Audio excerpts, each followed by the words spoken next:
Hi, guys. Welcome to the TCCW Live. We have our amazing guest here, Dave Mack. Everybody, I'm sure, Hey knows him guys. quite well. But we also are joined by our team member here. We have James, and we're just going to wing it. It's 7 in the morning here, our time.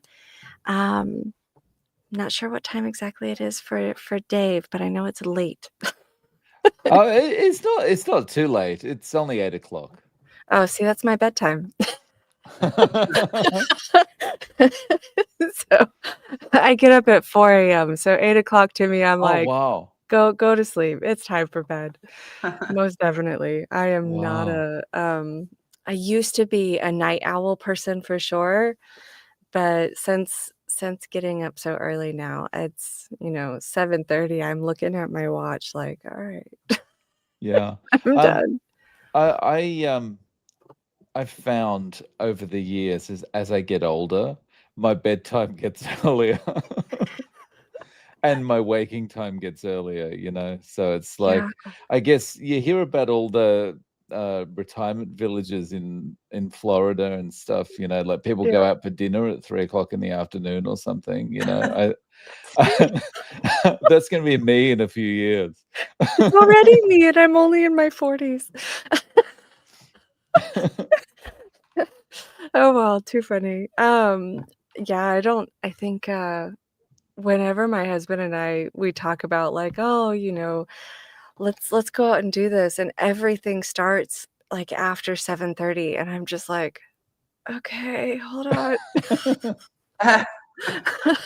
Let me get prepared for this mentally." Right. I So think it's interesting. Oh, excuse me for Mhm. interrupting, but I also do think, like, for me, since going into carnivore, Dave, I'm just over 2 years carnivore. Oh, wow. Oh, that's awesome. So, yeah, I appreciate that. But as I've gone through this journey, I've also gotten back into my circadian rhythm, and Yeah. I I want to go to sleep at a certain hour. I don't want to stay out and be a night owl. Mm. But when necessary, I can. And getting up for this live early here in the East Coast isn't difficult either, because now I'm also in circadian rhythm of like, okay, time to get up. This is when I'm normally up anyway. Right. Right, right. I mean that is one of the good things about carnivore is like you kind of get into more of a rhythm, and if you do have to wake up early, it's like you're just ready to go. Yeah. Yeah, for Yeah. sure. It's definitely interesting because before I was full carnivore, I worked at a, yacht building company, and I would have to get up at, like, sometimes 2:30, 3 a.m. to be at work by 4:30 or right at 5, just depending on, what our shifts were looking like. And I remember, like, it didn't matter how early I went to bed, I would get up and I would be just still like, "God, I can't believe how early this is." And now I'm like, "4 AM, okay, it's fine." Like, I'm up. It's like, Mm. you just kinda go, and it's not even a Yeah. question. It's really interesting. Yeah, and usually like I can do the 4 a.m.s as well, but usually that's kind of powered with coffee too. Um, but the last couple of days I've been trying to not do the coffee as soon as I wake up, Oh, and yeah? it's been okay. Yeah, Oh, hold just on, wait. Your voice delaying raised it for a bit. slightly. Your voice raised slightly. Yeah, okay. I'm not totally bought into it because I enjoy the habit of it, but Yeah, yeah, I'm trying to I feel bad that it's like something I'm kind of so addicted to. So I just want to kind of try and right. break that. I understand that completely because I have to say I love my hug in a mug. Mm, I mm. can't help it, like, I do. Um, but with that same concept, like you were saying about the whole, "Gosh, am I really doing this because, oh, it's fine and it's just a flippant allowance that I give myself, or am I addicted to this?" Mm. Because that part, especially like once you become carnivore, you become a lot more aware Yeah. of all of the different things that you're putting into your body, that you do to yourself, the habits you allow. It becomes more than really just food. And I think people kind of don't realize that part of it too, that there's something that happens when you become carnivore. Like you just Mm. become so much more aware and Yeah. conscious of your being. It's Well, almost. Oh, sorry. Go ahead, James. excuse me. Thank you. I appreciate it. I'm drinking coffee right now. If you see this mug in my hand, but the interesting part about coffee on carnivore is, as I've evolved in this journey, is I drink it in the morning, and it was just about middle of the summer, so I'd say maybe a couple months, maybe 3 months ago, I started realizing while I'm at work, I didn't have coffee this afternoon or this evening, Ah. which I used to do. So that one day it happened. I was like, that's interesting. I'm like known as the coffee person. I have a percolator at work for the stovetop. I make it So cute. for myself and others. Yeah. And I'm like, no coffee today? That's weird. And 3 months later, I have no coffee in the afternoon. It doesn't affect me at all. So I'm still in that, I would call it addictive habit of coffee in the morning, but in the afternoon and evenings combined, yes, but I don't have coffee anymore. And I think that I do attribute that to being just nutrient dense or eating nutrient dense foods, body being satisfied and not requiring, extra energy or maybe even addiction is eased by being Right. properly, properly eating properly. Yeah. I feel like this could be one of these things that's almost like when you're eating a regular diet, your body is always kind of searching out for something to like you're always hungry, right? You eat Right. something and then an hour later or 2 hours Yeah. later, or in my case, 15 minutes later, you're looking for something else in the fridge. You're looking Mhm. just you open the door aimlessly looking for something, right? Because your body's crying out for nutrition. And that goes away when you're on carnivore. And I wonder if part of the drinking of coffee, like, is also like because it's an appetite suppressant. So it's also like a substitute for that nutrition your body's seeking at any given time, which is why when you're on carnivore, you can deal with the absence of it better. True, true. Yeah, because I used to have coffee, like you were saying, James, a couple times a day. And I was one of those types where coffee actually made me tired. So I wasn't drinking it for like this crazy energy boost. It was just an an addiction because it calmed my brain down. It made me Right. like be able to focus better and go through all of that because I was such I had really bad attention deficit. So it kind of was like, "Yeah, all right." Whereas my husband or my mom, it was like you gave him speed, and I didn't understand this concept. It was like my Yeah. mom would come in and, she'd be funny, and I'd be like, "Oh, you had a coffee today." And she'd be like, "How did you tell? I couldn't understand. What makes you think that I had coffee today?" I'd be like, Well, "That."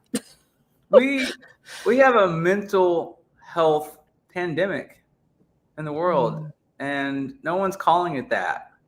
yeah, Mm. It really is, because no one's eating, or everyone fears, or combine both, of red meat, which is nutrient dense food for humans, optimal for humans. And so everyone's talking about, oh, I want to, why is mental health on the rise? People want to talk about mental health. They have a mental health month. But why are we having that? right. Mm. Yeah, We need to talk Mm. more about the causes of it instead of trying to fix it with, as we all know, a pill. right. A pill deficiency didn't cause the mental illness in the first place. No, Mm, mm, absolutely mm, not. mm. Do you know how many people I'm surprised that don't know about how taking antibiotics can actually cause depression? And one bout round of taking any kind of simple standard antibiotic, it's not even like a crazy, everybody usually gets a couple times a year, and it can actually cause depressant thoughts. It can cause your moods to be on the lower end of the spectrum. And nobody looks at the fact that, like, oh, hey, I've been on antibiotics twice this year because I had, whatever infection or, whatever's going on. I don't know how many people I talk to that they're on antibiotics 2 or 3 times a year, at least. And it's so scary because, like, I live in Japan. They hand out antibiotics like it's going out of fashion. It's like it's like, the kid goes to Put the your doctor quarter and in they the give him some dispenser. candy as they leave. It's like, oh, and have some antibiotics as well. God, I can't even. I can't even. My sister, she's on a lot of antibiotics all the time. She doesn't live this lifestyle, obviously. And she struggles with quite a few, like, mental health issues where I just look at and go, if you're on antibiotics, every 3 months, your body never recovers from that cycle. Because I think they say for a woman in particular, if they take an antibiotic, that they can be depressed for up to 6 months after one That's round. Wow. that's Yeah. the power of medication in a negative way, and Mm. we all must realize that medication isn't the solution for everything. Right. And as we were trying to share that message in the carnivore community, of course, but as I was saying, like, look, the pills aren't the savior. A lot of times we don't know the ingredients in these pills. Antibiotics in particular really kill everything good and bad in the body, so it's not a reset, it's just a clean wipeout. house. Yeah. And that's why people are depressed. So a lot of depression or even any mental illness is really just a nutrient deficiency. Yeah, for sure. Mm. And I'm not going to say that there's not a place or a need, especially with, modern living comes modern dangers, as I like to put it. There's things we are more vastly exposed to that we might not have been exposed to as easily, as readily before, because one, we weren't in as contact with mass amounts of people either in our history of evolution. And I don't mean the body, but just the world. But we had our tribe. We rarely integrated massively. We have people flying cross country, like, a couple times a week. People flying across the world 2 or 3 times a month. Like, it's where we're exchanging things that we might not have been as readily exposed to. So I do understand, and I do want to give presence that there is a place for modern medicine. There are benefits to it in drastic cases.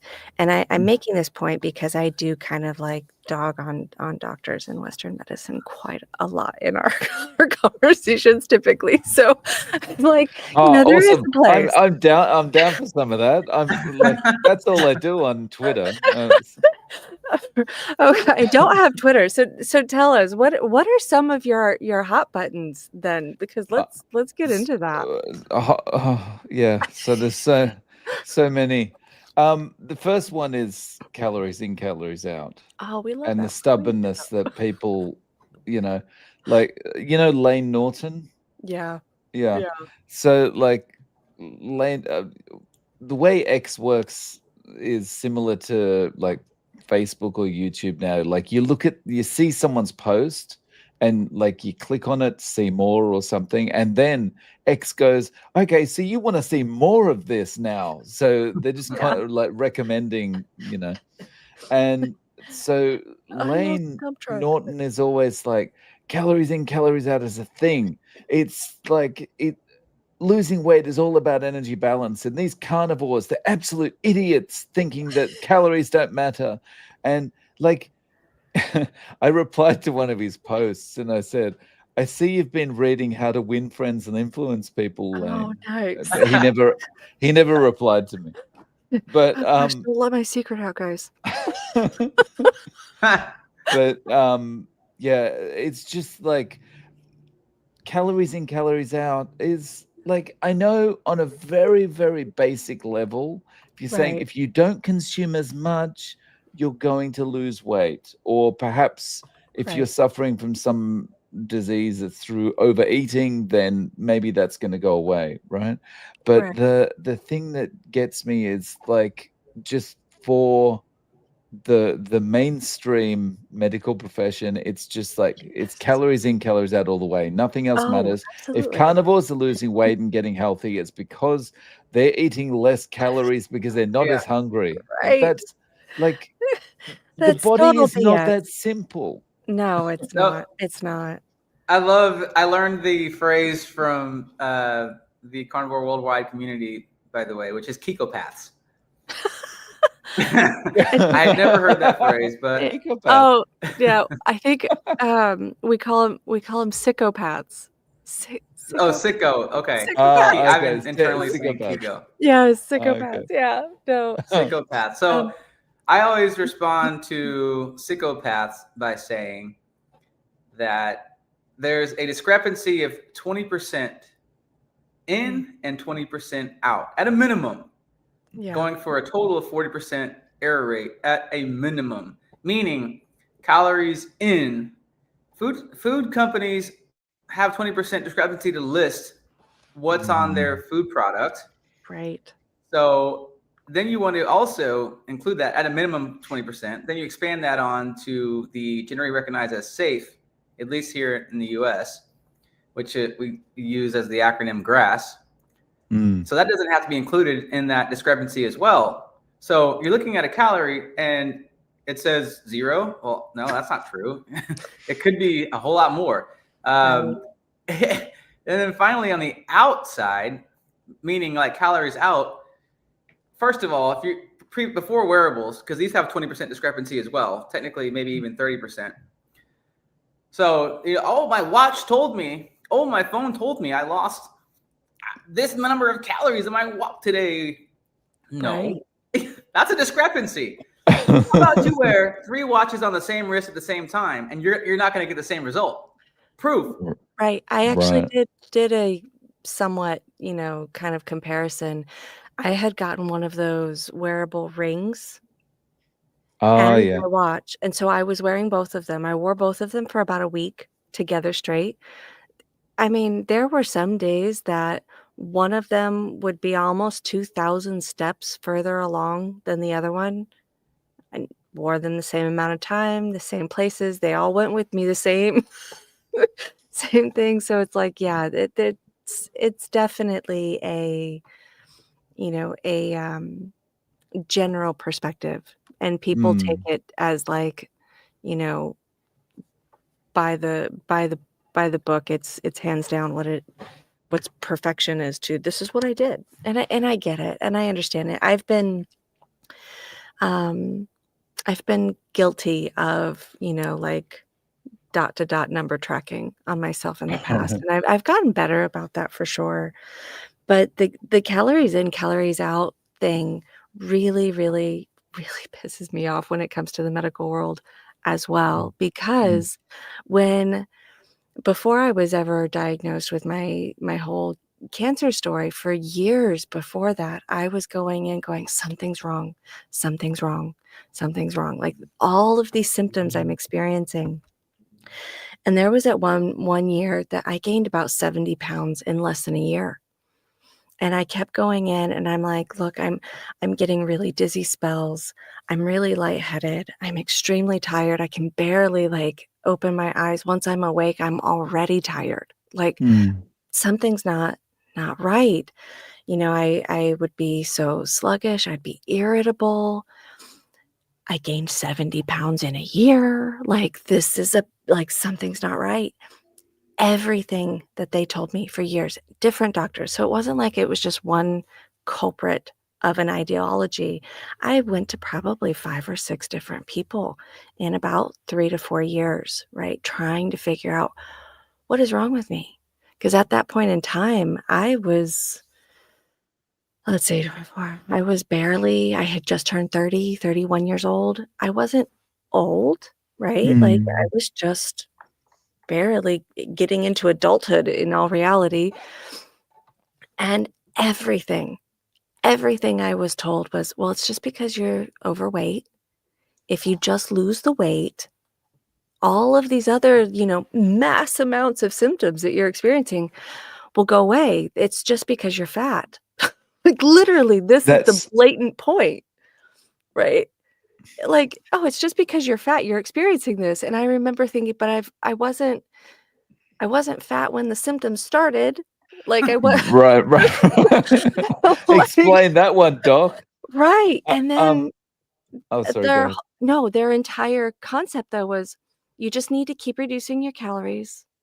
You need to work out more. You need to try to lose this weight this way. Stop eating the junk food, which I didn't really eat at the time. So it was like, what do I eat then? But their entire perspective for me was, eat less, move more, and you'll be fine. It's just because you're intaking too many calories and you're fat. I feel like when they say stuff like that, eat less, move more, or it's just because you're fat or whatever. Right. They said it gentler than that, but that's my Yeah. blunt. So, Right. so when they say things like that, it's like they get out of jail free card. Yeah. Because they know that 99% of people are not going to do anything about their weight, because Right. they know their advice, eat less, move more, doesn't work, because what it does is make people feel hungry and beat up on themselves, because why am I a failure at losing weight? And then they just go, okay, who cares? I'm never going to lose weight. I'll just eat the Exactly. donuts. Right. Or like it completely wrecks their hormones altogether, because now they've become overstressed and under nutrient fed. So it's that, which is what happened to me. My symptoms kept exacerbating. And crazily enough, like, I did lose weight. I did. I lost a lot of weight. I worked out 2 to 3 times a day, and I barely ate 5 to 800 calories a day. Yeah, you're gonna lose weight. You're also gonna get really sick. Yeah. So I agree. I was gonna kind of touch on that, which is people who do actually calorie count, because for the most part, calories in, calories out is just a theory that most people don't even practice. Yeah. They don't. No one's going dee-doo. Oh, I ate. Dee-doo. No, no one's doing that. And for those who do, I feel bad for them, because that's not a way to live. And for those who do practice, as I have once in my life, and those in my own bodybuilding community, if I can call myself that, that's why I'm air quoting myself, which is, you're not eating much at all. No. If you're really counting calories, you're starving yourself. Even 2,000 calories a day is starving yourself. Right. Yes, you will lose weight, but it is not healthy. And if you think that carbs are necessary and sugars are necessary, those are heavy on the calorie side, on the quote calorie side, and you're really just going hungry. So you're losing weight because you're malnourished. Yeah. Yeah. Exactly. People say all the time, well, when I post about the psychopaths are always commenting, well, why did it work for me? Because you're malnourished, or you underate. Sure, you built muscle. Sure, I'm not saying you can't build muscle, but these same people, the cycle always comes back around. Mhm. You're always gonna eat and dive in on whatever your body's looking for nutrients. You're gonna gain the weight. You're gonna gain the weight back. So it worked for you. Why did it work for me? Okay, good. It worked for you now. Does it work for you in 2 years, like Carnivore is for me? For however many years, for all these people, all of you, or Right. I say us people in the space who've been on it for years. Mhm. Years. No one's doing CICO pass for years. I don't know. I like Kiko Path. This sounds cuter. So, the thing that I always come back to with this as well is, why would we be the only species that needs to think about this kind of stuff. So, Right. like, there's no lions out there going, I could go another gazelle, but I've Right? already eaten one today. I got to watch my calories. That's just not happening. I think I said this on the live last week. I was like, when does a lion go, "Oh, sorry guys, I don't eat zebra. I don't eat zebra, sorry." Is it Like, zebra again? right? I'm sorry, can we go hunt an antelope today? Because, I'm on a diet. Could you not have at least put some leaves on this to Oh my like jazz god. it up a little bit? Oh my god. Oh, I hadn't laughed so hard. I had seen that one little, video of people trying to feed a lion a head of lettuce. I laughed so hard. His facial expression, I'm like, "That is my facial expression when I am having to eat all that stuff in my past," where it's like you're sitting there and you're, like, looking at it and you're like, "Okay, this is good for me. It's good for me." You're looking over at Oh, somebody else's plate like, "But that looks so much better." Well, it's because you're not getting any nutrients either which way until you really do. Oh, yeah. man. Well, Uh, I always, well, recently, I don't know why, I personally maybe was inspired by somebody else, but I was in the backyard where I make most my content, and I was just like, I like to ground in the grass, and I'm looking around like, oh, it's a lot of grass around. Look up at the trees, and I'm like, so many like leaves, palm tree leaves, and tree leaves. And I'm like, so many plants available. So if we're made to eat plants, why aren't we just eating grass? Why don't we mm, just go to the trees and pull the leaves? Right? Because we're not made to eat plants. And then a common response, or a response that I got from a vegan that commonly comments on content that I create, which is, well, it's not the appropriate ratio of nutrients for the humans. Oh, so you have to determine what's proper for humans to eat for vegetables, but there's plants in abundance everywhere. right. But we have to try to figure it out. Yeah. Yeah, that seems crazy. I mean, do Yeah. you know how many people died trying to eat berries? Mm, it's just like when you actually, once you go carnivore and you actually look around at what you've been told throughout your life about, plants are good for you and all these things. Eat, 3 meals plus snacks every day, or eat six Right. small meals and all this kind of thing. And you actually look at this advice and you go, none of this ever made any sense. No. Why I was so easily led into this just because it's just like it's a way of training you from when you're young. Yeah, You're introduced Yeah, to, healthy meal is variety and it's yeah. fruits, and yeah. that's another thing. I'm sorry, I'm changing topics. No, That's change another topics. thing. uh, One of my most hated words in the world now is variety. You have to have variety. It's like, okay, so if a doctor tells you you need to eat a diet with lots of variety, please define how much variety I need to get all my nutrients for the day. Right. Like that, this is just another get out of jail free card. Exactly. Because it's like when you think about it, exactly like you said, makes no sense.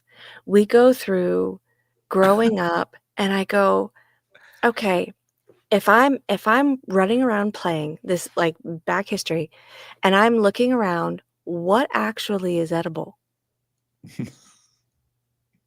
In where I live now, some environments, I agree, they might have access to a more plentiful variety of won't kill you instantly foods, Right. but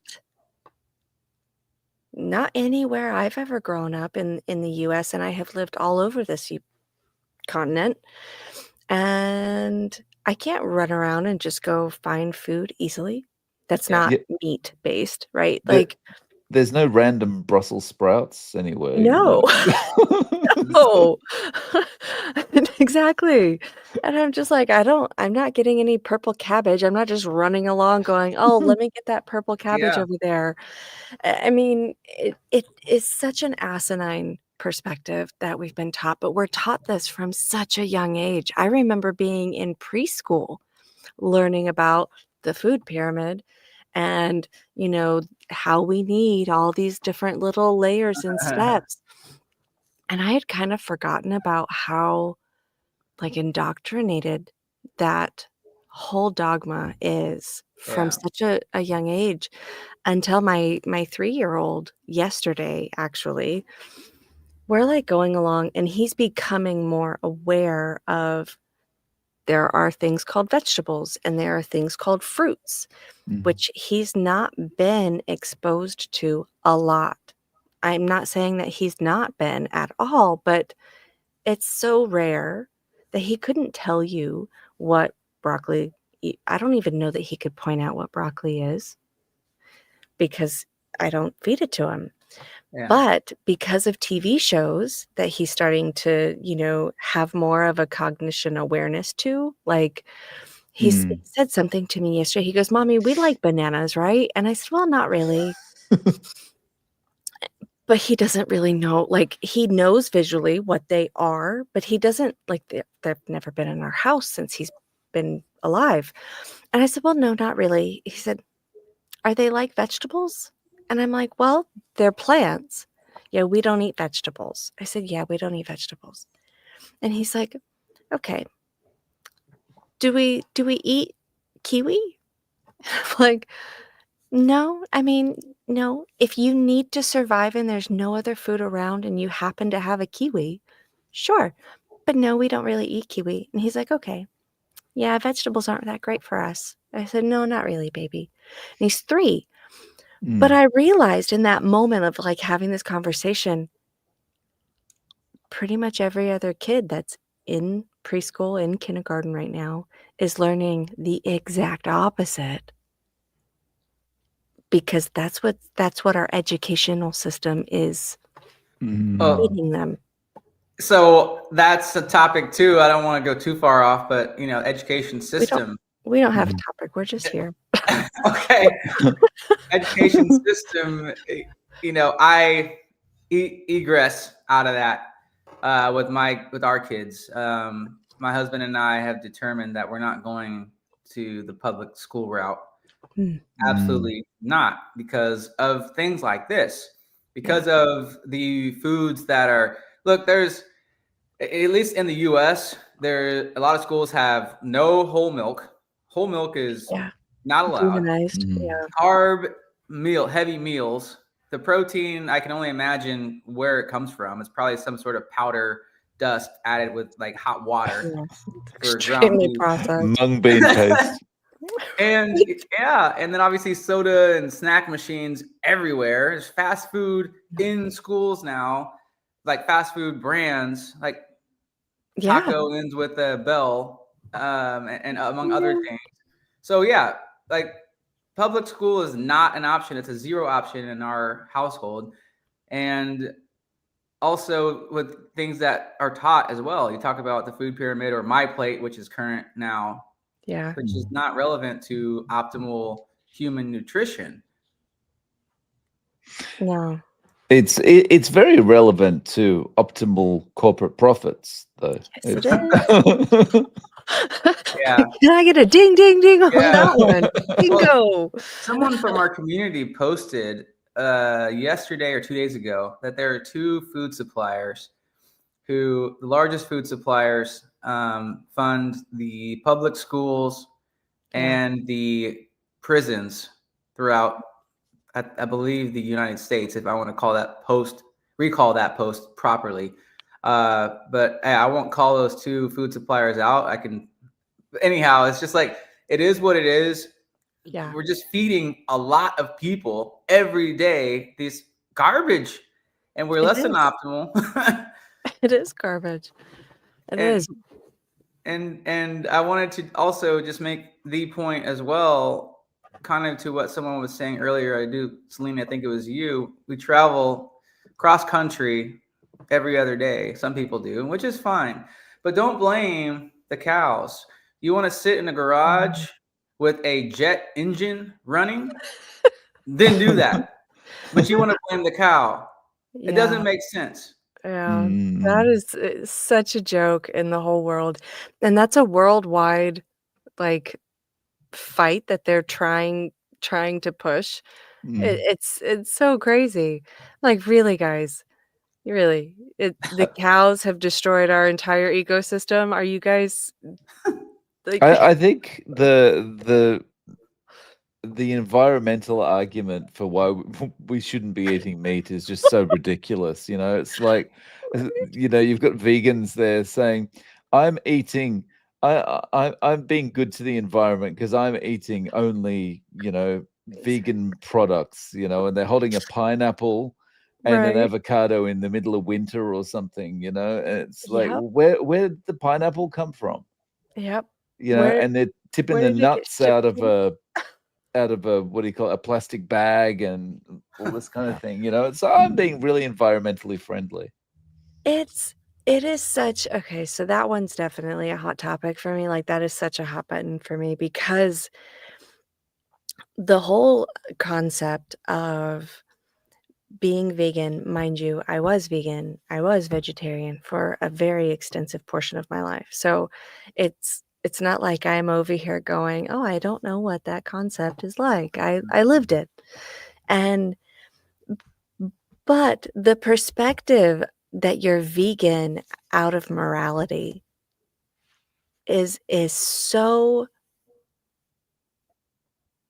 it's just invalid. It's 100% invalid. You might believe that, but if you believe that, it's because you're completely ignorant to the reality of how industry processes, how agriculture processes, what everything is being done to our ecosystem just to support your agriculture, let alone if you're choosing to be a vegan that also eats all of these specialized, processed, like dairies and Mm.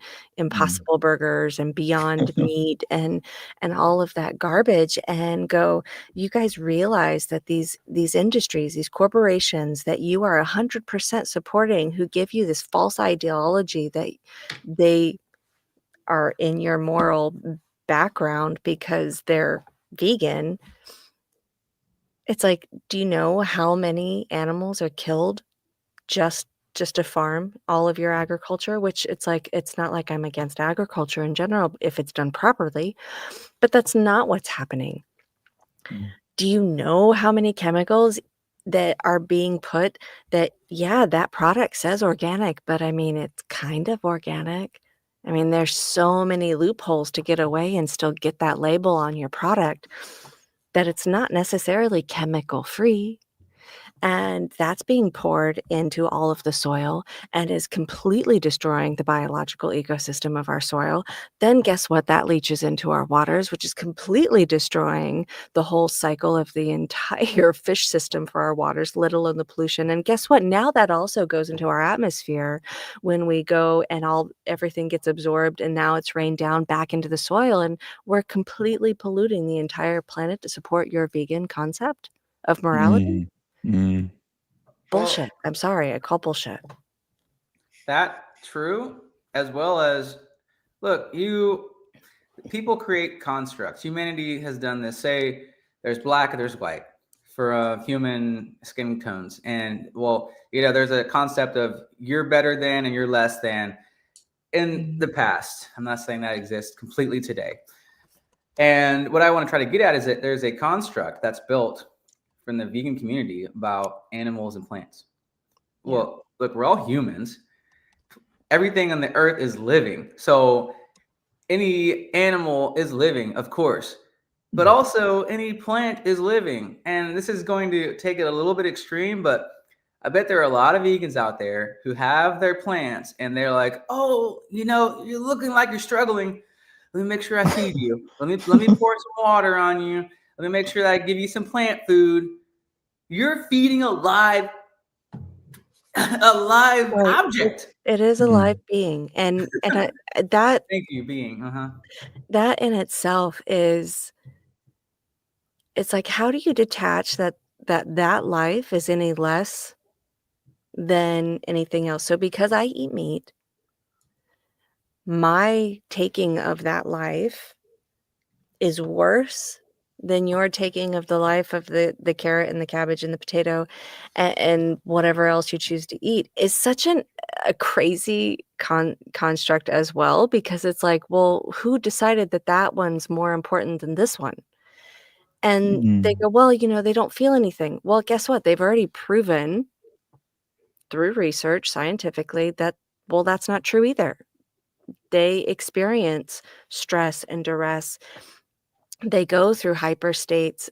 They literally scream when you pluck them out of the ground. And it sounds so obscure because of everything we're taught. We just can't hear the frequency with our ability of hearing, but it Mm. happens. Mm. So why is it that killing this living organism is less of a murderous act? When you think about it like this, and you also think about, like, as you mentioned, like all the collateral damage of the agriculture, like all the field mice and everything that'll get killed as they're plowing the fields and whatever. Um, it always I always kind of feel that, the really, really strong plant-based advocates are really just end up being, I don't think this is, obviously it's not intentional, but they're kind of useful idiots for corporations. Yeah, These corporations that you can't patent a cow, right? So the corporations obviously have a bias for plant-based foods and processing plant-based foods like cereals and that kind of thing, because you can patent that, you can slap a label on it, you can market it easily. And so I just feel like it's the in a way their ethics or their feeling about, right. whether it's the cows should be saved or whatever, is actually just feeding into large corporations making more money. Exactly. Exactly. And like you said, and I'm not trying to be hateful on vegans specifically in that, but there is this ignorance of awareness to what actually is transpiring versus what they have this moral belief that is happening. And it's like, well, the truth is the truth is the truth, whether you like it or not. If you don't choose to look at it, then you're choosing ignorance. You're Mm. choosing to be, closed-eyed and shut down to what's actually happening. Mm. Because when when I get a lot of people on my content that are usually vegan and they're spitting a lot of this like hate speech and rage and just pure nastiness, a Mm. lot of the things that they start throwing at me is like, well, look at um what's happening to all the animals in this large corporation. And I'm like, I agree with you. That is Mm. horrible. I don't agree with that either. And I do my best as as much as possible to try to support farms that don't do that, even for my own being. But it's the same. There's just as much death. There's just as much destruction if I'm not eating meat either. Mm. And it's so sheltered and shielded from their whole like awareness that it's like, come on, we have to really get back into not just what we want to see, but what it is. And that's Mm. that's that's something uh, I really despise when people do. It's like you have to look at all of it, not just what you want to. Mm. Yeah. I agree. I mean, if everyone was to do that, discourse would be a lot. a lot more pleasant. Right. Yeah. Right. Because we don't necessarily have to agree. You could Mm. still choose to be vegan and feel, whatever. Just don't be ignorant to what's really happening. Yeah. Yeah. I'm reminded of that meme that goes around a lot, and it's like, the headline is kind of, I don't eat animals because I respect nature or something, and then underneath it, it's got like one animal with another animal's face hanging out of its mouth, and it just says nature underneath it. Exactly. I mean, exactly. I know sometimes they go with the whole concept of, well, we're more evolved than, the rest of the kingdom. And I think, James, I think you said this in one of the lives we've been on recently, where it's like, so I'm supposed to completely destroy my physical being Right. and go against what I am biologically designed to consume in order to have physical survival. Yeah. I'm not going to sacrifice my animal human self, my own health, because Right. of a way of believing or ideology. Mm, I'm going to eat what is making me and all humans optimal. It's not a mind game, it's life. There's no yeah, question. There's no question about that. I also have been vegan and vegetarian. I've gone raw vegan, I'm and sorry. it was tough. I remember my brother.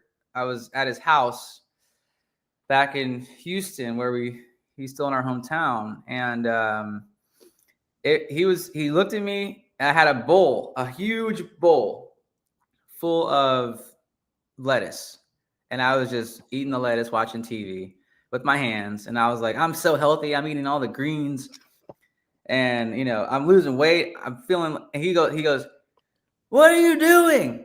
You look like a cancer patient.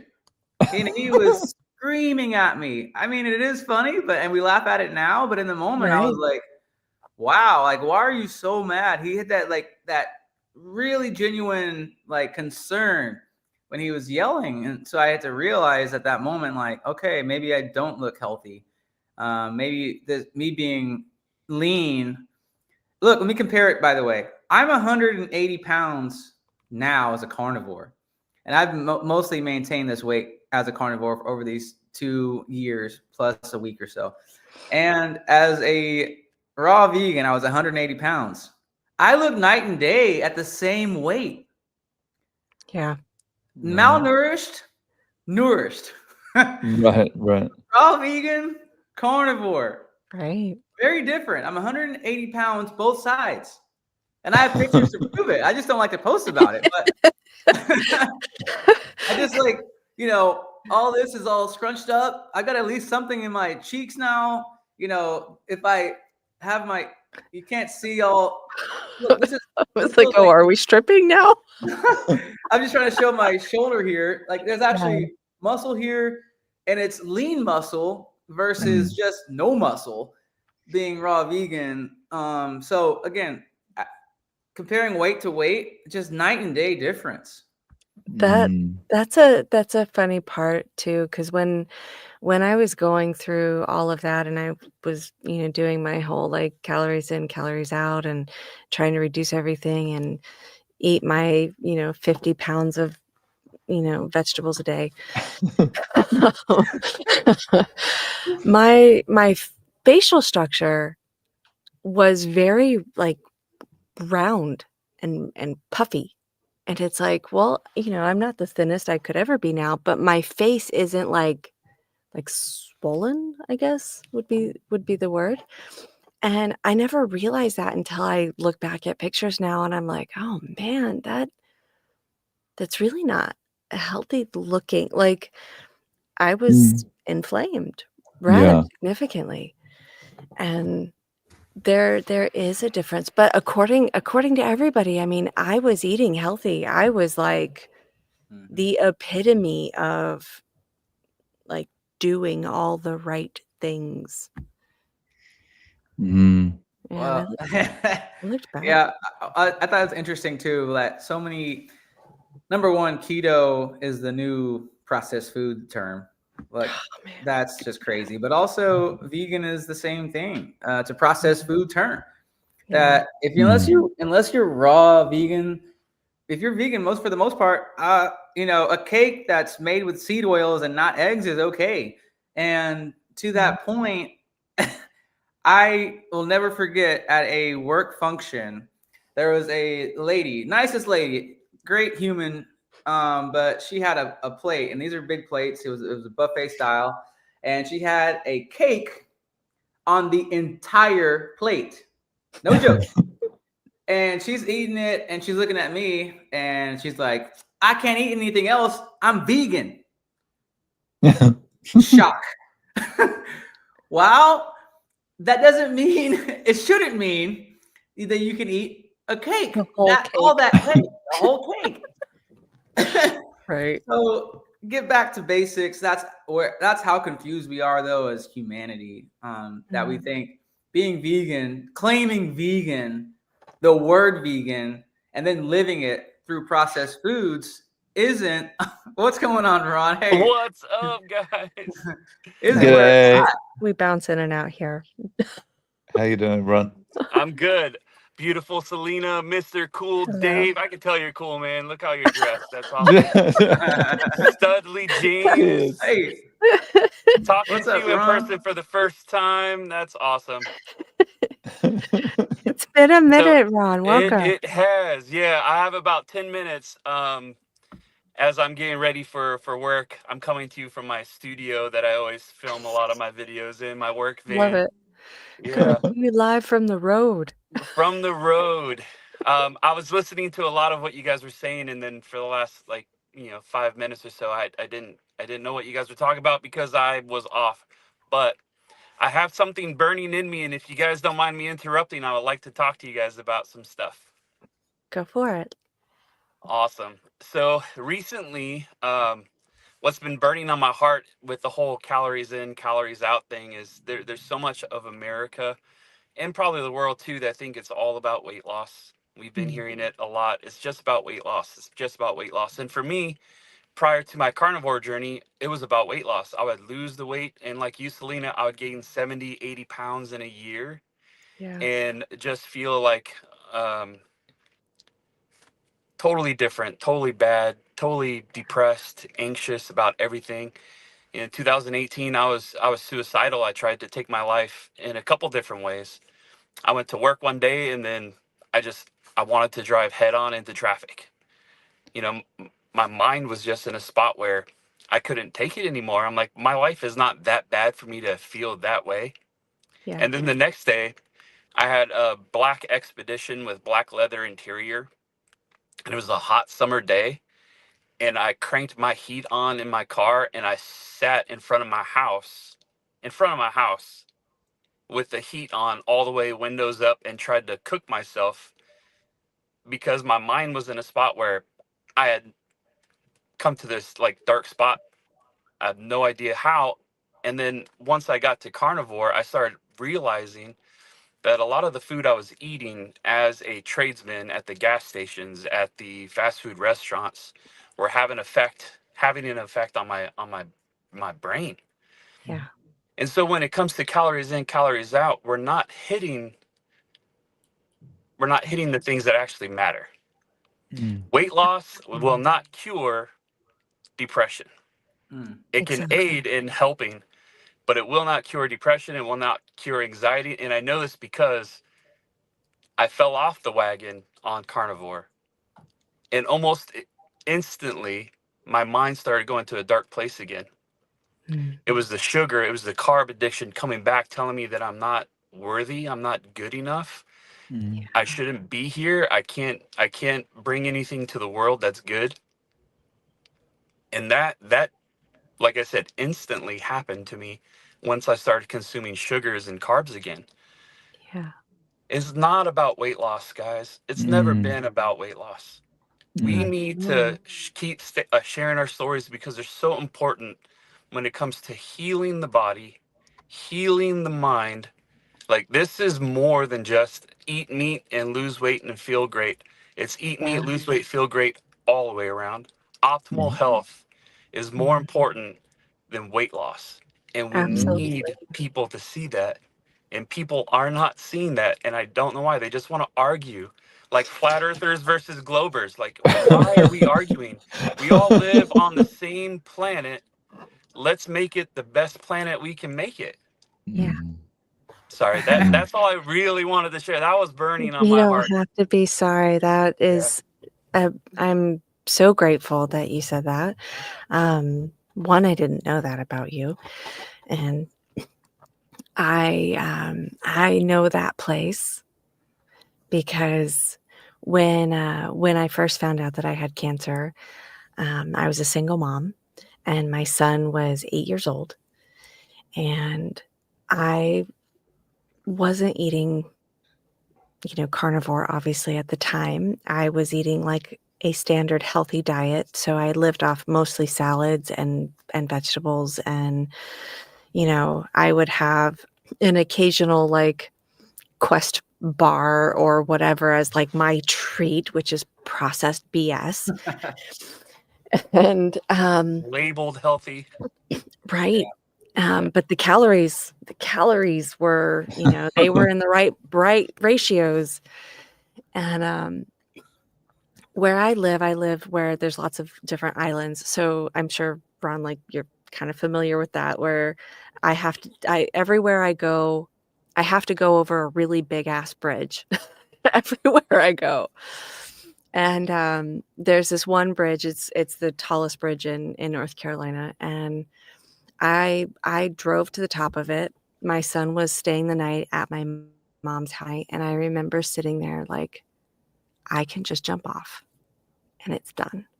And my mom can take care of my son. It's probably better for him anyways because I'm so sick. How is he going to deal with me being so sick?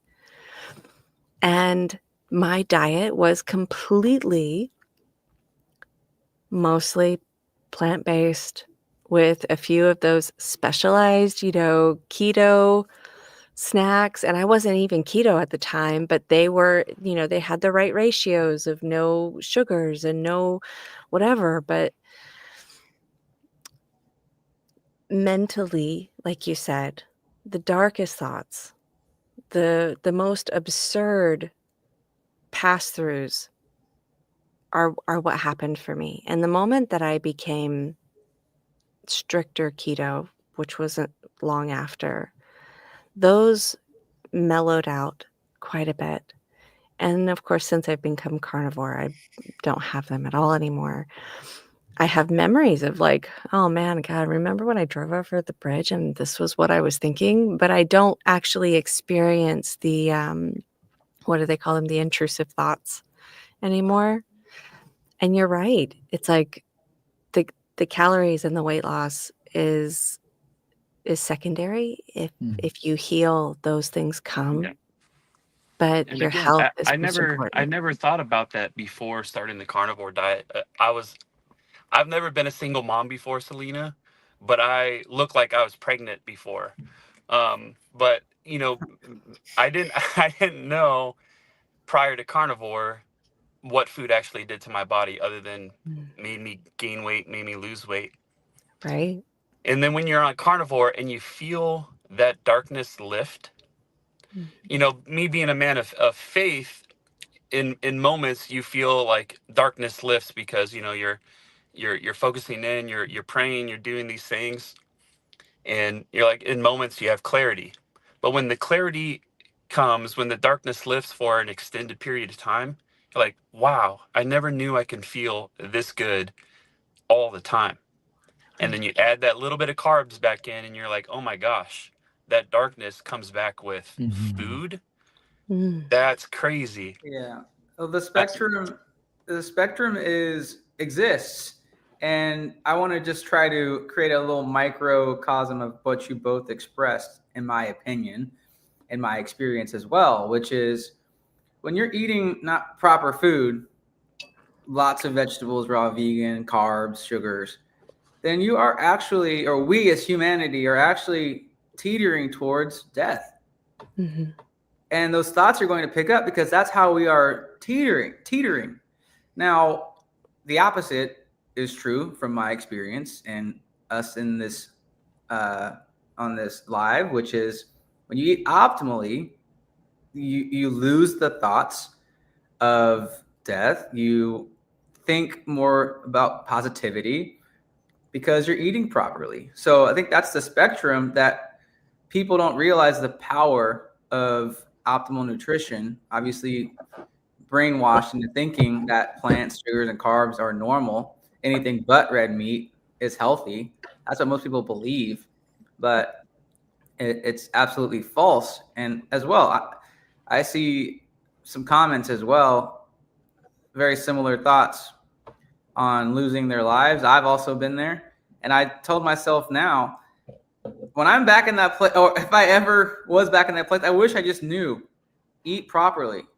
Yeah, but no one tells you that. Take a pill, like you Yeah. were talking about earlier, James. Right? Take a pill Right. and live with it.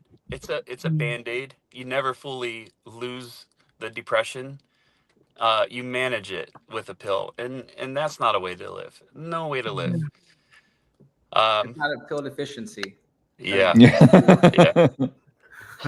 I love that. Not a pill deficiency. yeah.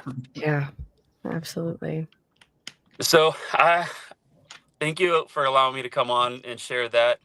This is why I said it's super important for us to keep telling our story, not just arguing with vegans and people who are, you know, just eat clean, broccoli, brown rice, and chicken. We need to share the story that we're not just losing weight, but we're gaining our health back. Because testimonies are permission for other people to overcome what we overcome. So I Exactly. overcame depression, anxiety, suicidal thoughts, and actions. As a dad of 5, that would have ruined my kids' life. Yeah. And it happened because I started eating meat. Who would have thought? But now that I know that, other people need to know that. And I could be as funny as I want to be on my Instagram post and get laughs and all that kind of stuff. When I start sharing more serious things, people aren't clicking and watching the videos. But I need to make sure that my story stays consistent from now on, that your life can change Mm. and your kids' lives can change if you just make this switch in your mind that it's not about weight loss, it's about optimal health, because your family needs you to be around for a long time, not just being around, but being Yeah. healthy and happy. And we can change the world with our stories. So Yeah. let's not stop doing that. Very No. well said. I Yeah. didn't want to cry this morning, but here I am, sitting in Yeah. my work van. Right? Good for you, though. Yes, Yeah. absolutely. Absolutely. Believe me, if Yeah. you watch any of the earlier episodes, I cried a lot. Well, who do you want to believe? A Mm. story? Excuse me. Who do you want to believe? A human story or a study? Ah, yeah. Yeah. Yeah. You Yeah. believe the human story, so keep telling your human story. That is real. Every single carnivore has a similar story, so that's powerful. I know Brian, hunter gatherer mindset, mentioned something in the chat maybe last week, how he was talking to another individual on a site and apparently was able to reach him and brought him to tears. But in the opposite way of him realizing he's been told the wrong things about health, optimal health, his entire life. But Brian was able to say it in a way that clearly got through. So these stories do matter. I'll say as well, I said it on the last live, but one of my own friends has now gotten back into carnivore because he's experienced it. But for one, he started it because of my journey as well. He got off of it and now is back on because he's found truth and healing. Well, hey guys, thank you for letting me share a little bit this morning. I got to get going to work, Absolutely. but before I do, I got to say one thing. Carnivore, Let's go. See you guys. Nice to meet you, Ron. Yeah. Cheers. Oh, funny. It is really important to keep sharing stories. And James, like as you said, who are you really going to believe? Mm. People saying this healed, this healed, this healed, this healed, or some studies saying no, fiber's the way to go. Because we had these people answer food frequency questionnaires that said they ate stuff with fiber in it. It's Right, yeah. right. And a lot of those like senses, you just kind of have to laugh at. It's like, oh, you get a census comes in every 5 to 10 years, depending on who's sending it out, right? And you're like, you're basing all of these answers off of somebody trying to remember everything they've done over the last 5 to 10 years. I mean, really, most people couldn't do that. I mean, since becoming carnivore, I could pretty much tell you, well, what have you eaten all year? Well, eggs, butter, steak. I've had bacon probably 5 times. Like, like, there you go. It's pretty simple. 10 years ago, I couldn't have said that. It's a lot easier to remember what you're eating when it's basically the same thing every day. Yeah. But so interesting that even though you're eating pretty much the same thing every day, every time you go to eat it, it's the best meal you've ever eaten. It's Right? like, you never get tired of it. That was something that was definitely astounding to me because I was such a picky eater. And the idea that I could eat like the same basic 5 kind of general things, whether it was steak or ground beef or eggs and this or whatever, was just like, there's no way. No way I'm going to be able to do this. And yeah, here we are. I'm over a year full carnivore now. And I'm like, that's fine. I'm happy with it. I'm good with it. A common question that families and even friends ask each other, which is, "Where do you want to eat today? What do you want to eat tonight?" "I don't know." "What about you?" "I don't know." "What about you?" And the cycle continues because Right. there's too many things to pick from. Mhm. And the answer is really simple now. Like, what do you want to eat today? Well, ideally a steak. I'll take bacon. I'll take eggs though. That's really it. Right? Mm. I don't eat lamb often, but I love it, by the way. Like, Oh, of course, lamb's my favorite. whatever, like lamb. What's available? Meat. Meat, right.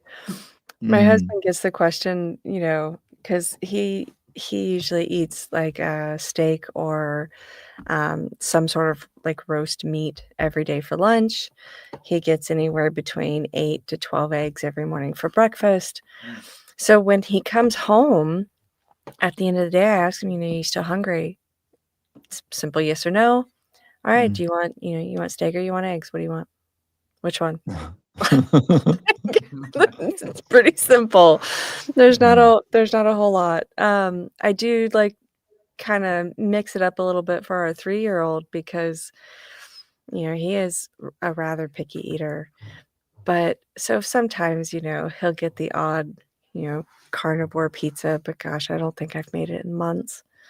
I can think back to, as you're talking about our eating habits over the years. So again, 2 years, just over 2 years carnivore, I can tell you exactly. I've had 1 pizza. That's it. I've had 1 glass of orange juice. That's it. Oh, shit. I know. That's it. I can recall those are the only cheat meals I've had. Yeah. Everything else has been animal based, animal foods, eggs, lamb included, steak, you name it, fish occasionally, lots of butter included as well, lots of rendering tallow and suet. Like that's all that we eat, that I eat. I can recall. It's very simple to recall what we've been eating over years at this point for so many of us.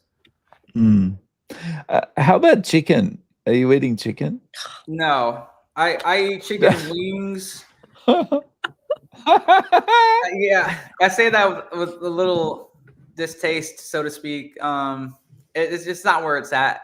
I don't No. I don't feel optimal. I eat it out of habit, or I did, or in a social setting where we're out with friends, Right. and I'm like, I want to eat if I can, just to be part of the group. So I'll order chicken wings. Right. Woohoo! But I'll Yeah. only make sure to get the flats because Yeah. I do think they have more fat than the drumsticks. Mm, You're probably right. I Um, never thought about that. and I order them baked when possible, not fried. mm, Yeah, because God knows what they're dipping them in. Yep. It's funny that you mentioned that though, because yeah, since fully switching over, I have a hard time eating chicken or a lot of poultry in general.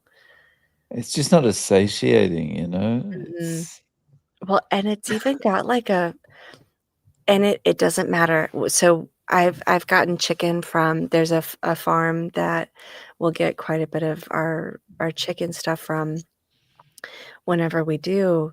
And in the early stages, I got it regularly because, it's more cost effective and blah, blah, blah. You can kind of fill in. And I've gotten to a point that even cooking it, I don't I don't like the smell of it. I don't I just mm, don't enjoy it. I can have chicken wings from time to time. Um, I can do chicken thighs from time to time, but I've probably had chicken myself maybe once in the last 6 months. yeah. Yeah. I I commented in our one of our chats yesterday, not to go off the topic of chicken, but it's similar. It's similar in the standpoint of what I don't like, which is, sugar. And I don't like chicken and I don't like sugar. But it was interesting to see at an arena, at an event, the longest line wasn't for the hot dogs and the chicken tenders and the fries. The longest line was for ice cream. And it was just Fatty people, sugar. yeah, people would rather miss the event to wait in line. And so I went back into the venue. I come back out, maybe, the event's going on. It's after the halftime, for example, at a sporting event, and people are still waiting. They're missing the event for the sake of getting their ice cream. All the other lines have had cleared out. They were long Mm. too, of course, at halftime. But people, and namely kids, were in line. So I thought that was a really interesting observation of how addicted humans are to sugar. That mattered more than the event they came to see themselves. Yeah. It, it's crazy. It Yeah, really is crazy. Like you would pay money to go to an event and then go, I'm not that interested in the event because look, there's peppermint choc chip over there. I want to get some of that. exactly. And I find that interesting, but that was an observation I hadn't really been keen on seeing until now that I'm more aware of human food habits. And every day and every month on Carnivore, we're learning more and more. So I'd say last year, I probably wasn't as keen to it. Did I personally? Was I on this journey? Yes. Was I finding healing and health? Yes. But I wasn't really observing other humans in that way. But yesterday, it really stood out that we are addicted. And so telling this, like Ron came on and told his story, it's difficult to probably even get people interested in listening Mm. because they're going to be the same ones in that line missing the sporting event that each person probably spent. And I was low, this was lower level, so probably spent $400 to be in that seat. Yeah. Yet the ice cream is more important. Mm. Isn't that crazy? Yeah. Isn't it That, crazy? That's why the dripping tap is the most effective method, I think. Is just like, it's just got to be that constant drip of information going out there. I think now that there's more focus on getting chemicals out of foods and all this kind of thing, with the where they're talking about the Maha movement and that kind of thing, I think that's that's a good step. But I think more important than even that movement itself is just the fact that people are starting to think more about what foods they're eating. Mm. Yeah. And so it's just having it as a conversation point as often as possible, just hitting people with, you're not going to eat that, are you? Or, Right. it just, it's the message isn't going to get across with a marketing campaign because it's too ingrained. Yeah. Absolutely. I was at my my dance class, and one of the classes, it was a few months back, and the instructor's husband was there, and it was one of those nights where once a month they have like a 2-hour long class or whatever, and everybody can socialize, people bring food, you're there to kind of hang out, and you just openly dance. It's ballroom dancing. You just openly, dance with whatever comes on, whatever style. And he looks at me and he goes, "Selena, you never eat anything when we have these." And I kind of looked over and I'm like, "Yeah, I'm pretty good before I come. I usually eat before I come." And he's like, "But you never eat anything. Don't you want to try?" Blah, blah, blah. I was actually, "No, I don't, but thank you." And I look over and I ask him, I said, "How are you feeling?" Because he was not looking great compared to like the week prior. And he's like, "Oh, actually, I've been having a really hard time. I had an organ transplant 2 years ago. I have to take this medication every day in order to, keep his body from rejecting it." And I'm like, "Yeah." I was like, "Well, what are you eating?" And he just looks at me. He's like, "Well, I try to eat good and blah, blah." I'm like, "Yeah." I said, I'm just going to throw this out here, and I'm not usually this direct. I said, "But I reversed cancer because of changing my food. And I'm not saying that you would ever be able to come off that medication, because I know that that's a different scenario altogether. But all of these other side effects and all of these other infections that you're starting to get, that I can see is happening inside you internally, would probably be less prominent if you would shift your food." And he looks at me and he's like amazed, right? Because they don't really know me outside of, dancing. And he's like, "So you did this with food?" I said, "Yeah." And I explained what I eat. And he's like, "You just eat meat?" And I'm like, "Yeah, I do." And he goes, "That's amazing." And then he looks over, he goes, You really think that that would help me?" I said, "Absolutely. Like, I don't have a question. It might not get you off of those medications, because I understand that that's a very extreme scenario. But all of the other stuff that's going along with it probably would subside quite a bit." And he looks at me with all that information, literally just telling him, "I have reversed cancer." That's a pretty big statement to make. He goes, "But do you know how often my wife makes me a homemade apple pie?" And I'm Yeah. like, "Yep." Well, And that's the addiction. that's very well, great story. I love that you were direct and you are able to at least reach another person. That's what our stories can do, especially reversing cancer. As we talked about, Selena, cancer shouldn't be this prioritized disease that's uncurable, even though there's tens of billions raised in funds every year. Right. That's blasphemy.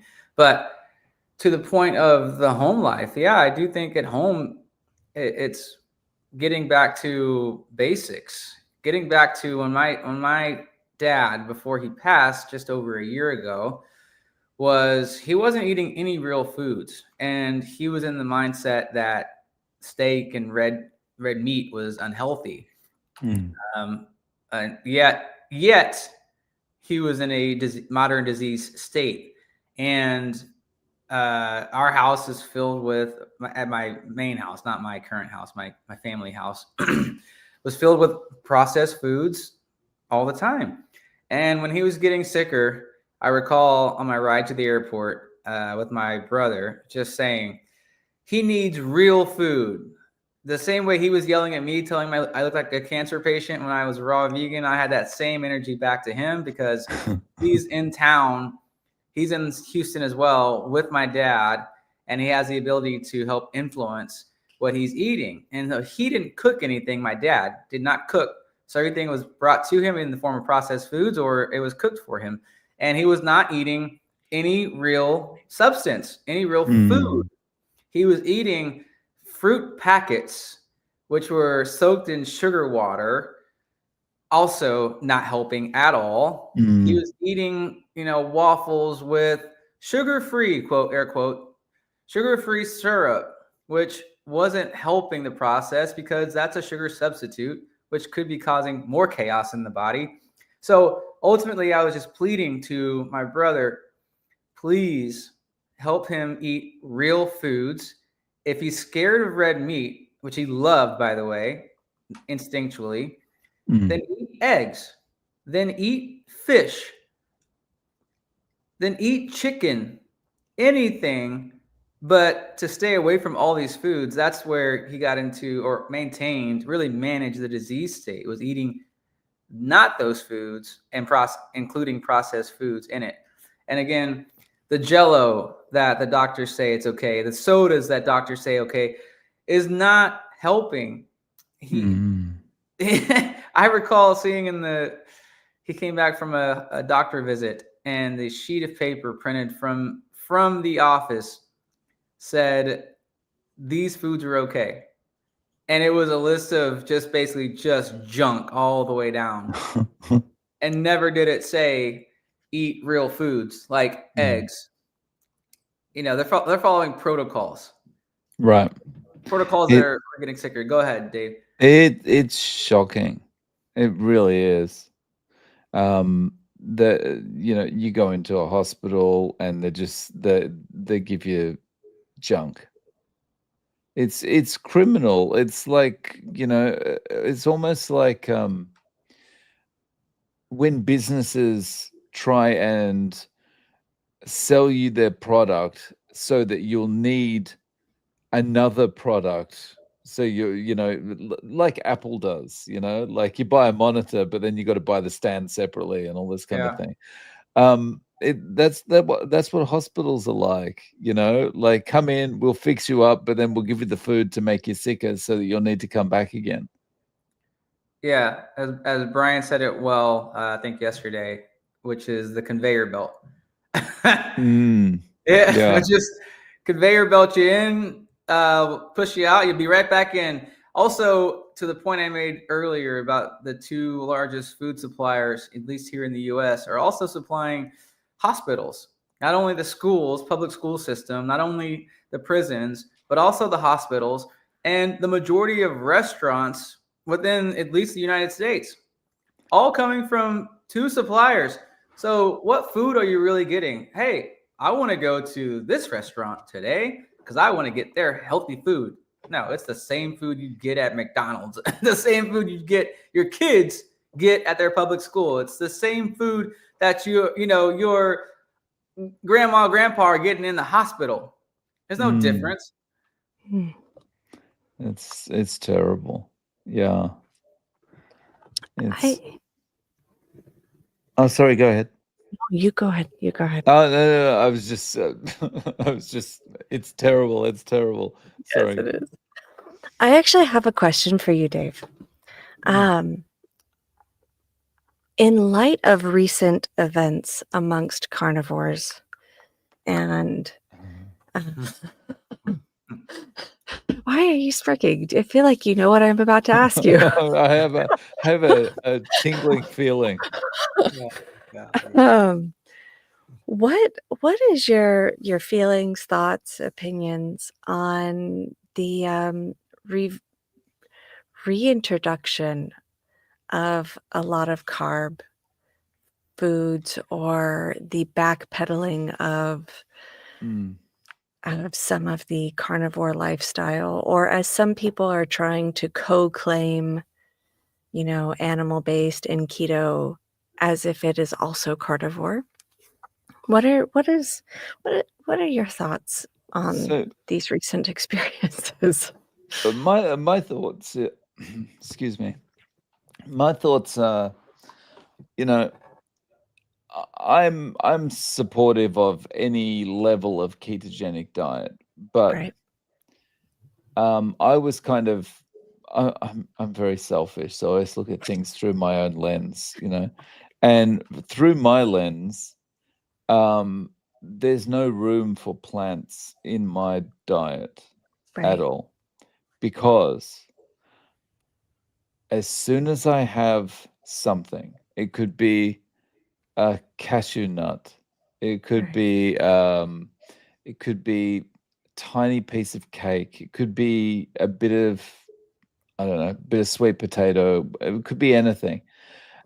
As soon as I touch any of those things, I'm straight down the rabbit hole again. And Yeah. it's like, because that's why I had so many failed attempts at keto, because I'm always continuing to spark that addiction, you know. Yeah. Oh, yeah. And so if it if it's I mean, I think there's some people that have said they tried adding carbs back in and they've gone, "Nah, that didn't work," and have gone back. But, if it works and you can control yourself, great.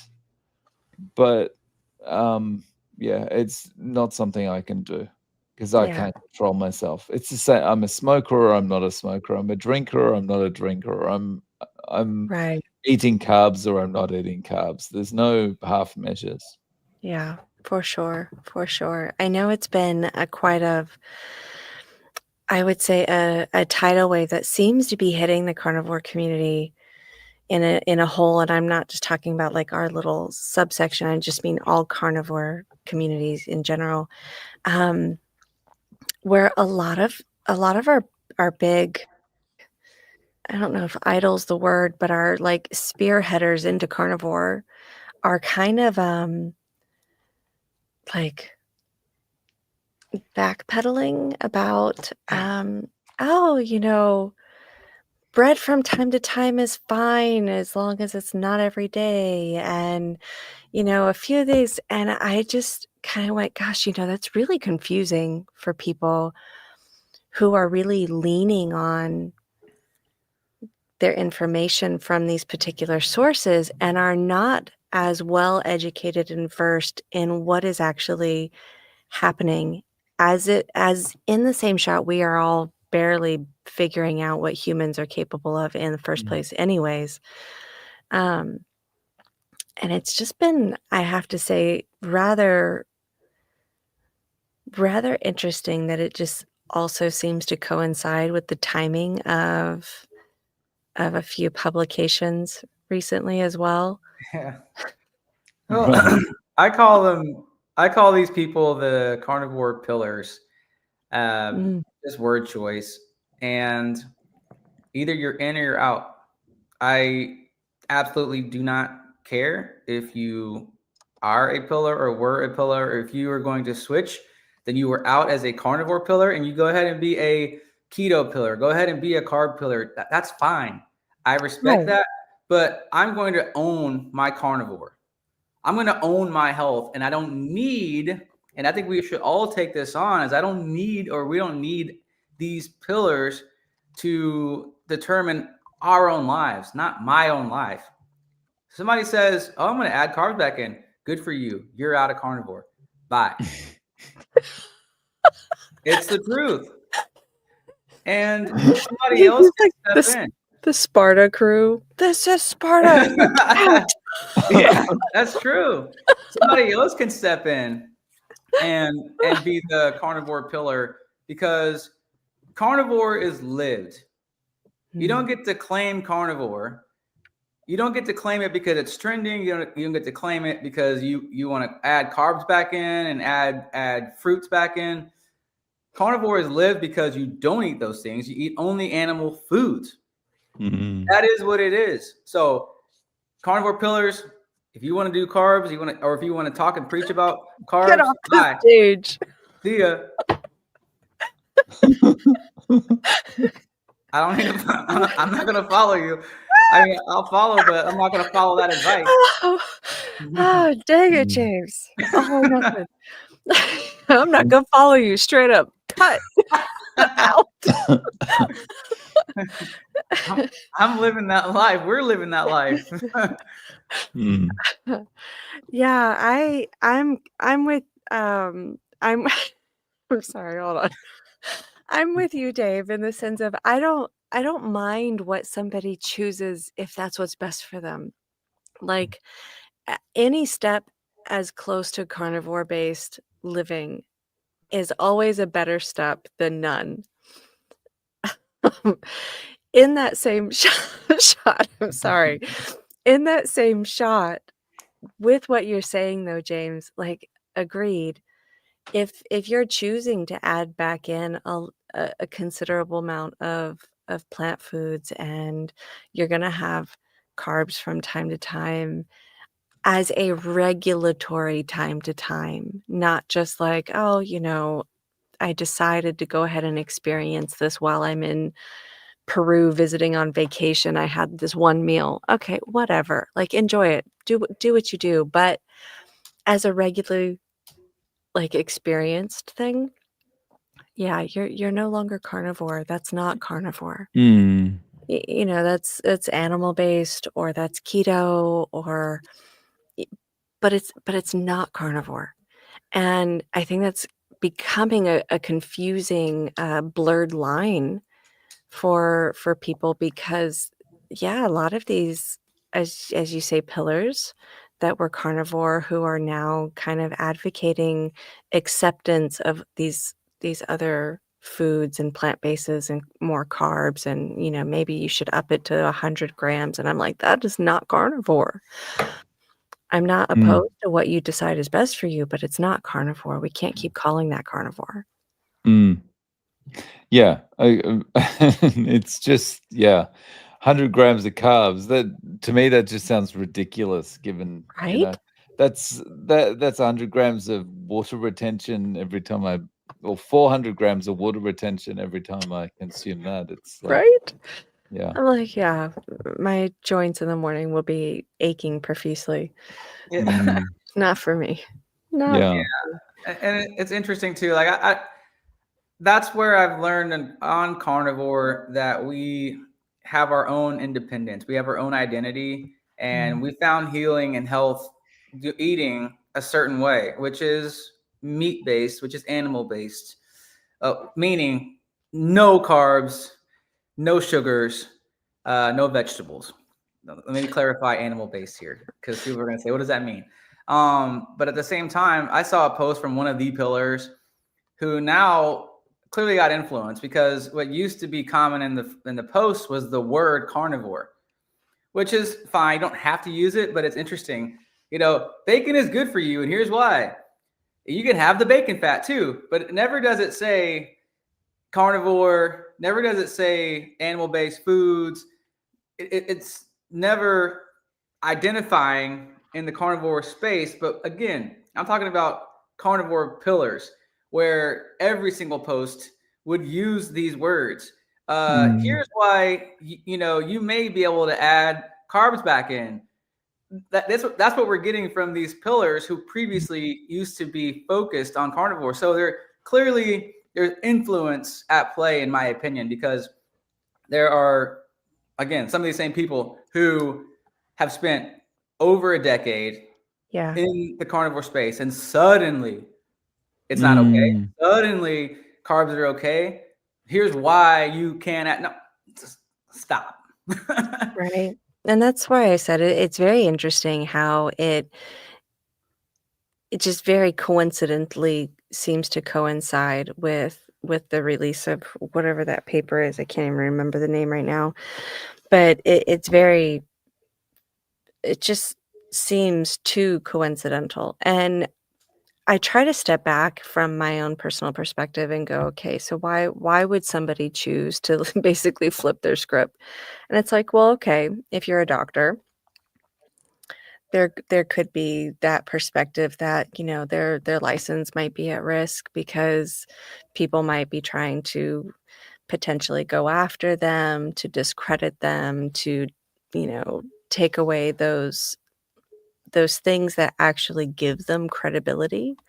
And it's like, well, okay, if you backpedal on the